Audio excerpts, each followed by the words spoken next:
ભોળા દાદા આપણી બીજી વાડી આવી, અહીંયા બેહવું છે? એ ના ના, ઓલી વાડીએ વયા જાવી. એ હારું તો તમે શાંતિથી હોઈ જાવ, હમણાં તમને ઓલી વાડીએ પગાડી દઉં. એ હારું. હે કેમ ભોળા દાદાને રેકડીમાં નાખીને જાશો? ધીમે ધીમે બોલો, ભોળા દાદા હુતા છે. હે હું છું? એ તાવ આવ્યો. જો બોલો, કાલ તો કાઈ નહોતું અને ઘડીકમાં કેમ તાવ આવી ગયો? એ વેલા 5 વાગ્યે જાગ્યા અને ઠંડા પાણીથી નાયા.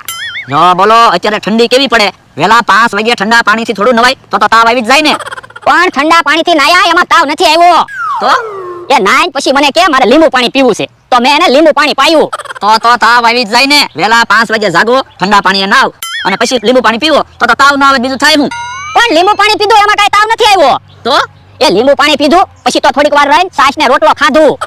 હે વેલા 5 વાગે જાગ્યા, ઠંડા પાણીએ નાયા, પછી લીંબુ પાણી પીધું અને પછી છાશ ને રોટલો ખાધું તો તાવ આવે ને.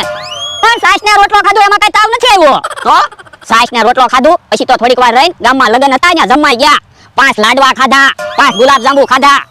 જો બોલો, વેલા 5 વાગે જાગ્યા, પછી ઠંડા પાણીએ નાયા, પછી લીંબુ પાણી પીધું, પછી છાશ ને રોટલો ખાધો, પછી લગનમાં જમવા ગયા, ત્યાં 5 લાડવા અને 5 ગુલાબજાંબુ ખાઈ ગયા તો પછી તાવ આવી જ જાય ને. પણ લાડવા અને ગુલાબજાંબુ ખાધા એમાં કઈ તાવ નથી આવ્યો. તો એ લાડવા અને ગુલાબજાંબુ ને એવું ખાઈ પછી વાડીએ આવ્યા તો મને કેમ બહુ ખવાઈ ગયું, તો મેં કીધું નાઈ નાખો, તે પાછા ઠંડા પાણીથી નાયા. જો બોલો, વેલા 5 વાગે જાગ્યા, ઠંડા પાણીએ નાયા, પછી લીંબુ પાણી પીધું, પછી છાશ ને રોટલો ખાધો, પછી લગનમાં જમવા ગયા, ત્યાં 5 લાડવા અને 5 ગુલાબજાંબુ ખાધા અને પછી પાછા ઠંડા પાણીએ નાયા તો તાવ આવે, બીજું શું થાય? પણ ઠંડા પાણીથી નાયા એમાં કઈ તાવ નથી આવ્યો. તો પણ કેમ તાવ આવ્યો ઈ કેને? મગજની નસું શું કહે? એ ઠંડા પાણીથી નાયા પછી સિંગ વેચવા ગયા હતા તો સિંગ નો ભાવ ન આવ્યો તો પાછા આવીને મને કે મને તાવ આવ્યો. ઠીક, હાલો તો હવે હું ભોળા દાદાને ઓલી વાડીએ લઈને જાઉં. એ ભોળા દાદા ક્યાં ગયા? ઈ આમ પડ્યા.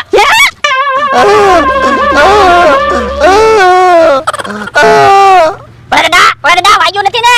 એ બહુ નથી વાગ્યું. હે બોલ્યા બહુ નથી વાગ્યું લાગતું. હારું છું, બહુ વાગ્યું નહીં. એ ભલે ઊભો તો કર. એ હારું. હાથ ઊંચો કરતો. એ હારું, યો હાથ ઊંચો કર્યો. એ તારો હાથ નહીં, મારો હાથ ઊંચો કરતો. એ હારું, યો. એ હવે હાથ મૂકી દે. એ યો. બાપા કેવો માણસ છે, મને કે રેકડીમાં હુઈ જાવ અને રેકડી છૂટી મૂકી દીધી. હું અહીંયા ગલોટીઓ ખાઈ ગયો.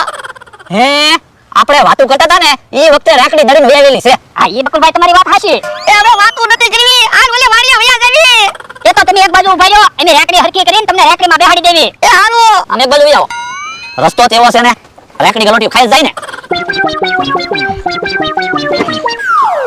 હાલો હવે રેકડીમાં બેહી જાઓ. એ હારું. સારું છું, ભોળા દાદાને બહુ વાગ્યું નહીં, નકર મારું નામ આવે. યો બોલો, ભોળા દાદા એની વાડીએ જઈને આવ્યો, ન્યાય ઉડાઈ નથી, ક્યાં ગયા છે? હે ભોળા દાદા ની તક રેકડીમાં બેસતા લાગે હું. હે લ્યા, કેમ ભોળા દાદા રેકડીમાં બેહાડી નાખા મારે? એ ભોળા દાદાને તાવ આવ્યો ને તે ગાંડા સાહેબના દવાખાને લઈને ગયો તો. ભોળા દાદાને 4 બાટલા સડાવવાના હતા. 4 બાટલા સડાવી તો આખો દિવસ થાય અને ગાંડા સાહેબ કે ખાટલાનું ભાડું 700 રૂપિયા થશે. તે પછી વાડીએથી રેકડી લઈ આવ્યો અને ભોળા દાદાને રેકડીમાં બાટલા ચાલુ કર્યા. હવે મેં કીધું 4 ના 8 બાટલા ભલે સડાવી દે પણ 400 રૂપિયા ખાટલા ભાડું તો બસે. ઈ હારું, 400 રૂપિયા બેસે તો કઈ ખારું ખાવી ની. ભૂંગળા બટેટા લેવું. હે ભૂલા બટેટા બેસો? હા તો એક 20 બટેટા આપી દો. એ હારું. એલા પણ વાડીએ જઈને ખાજે ને.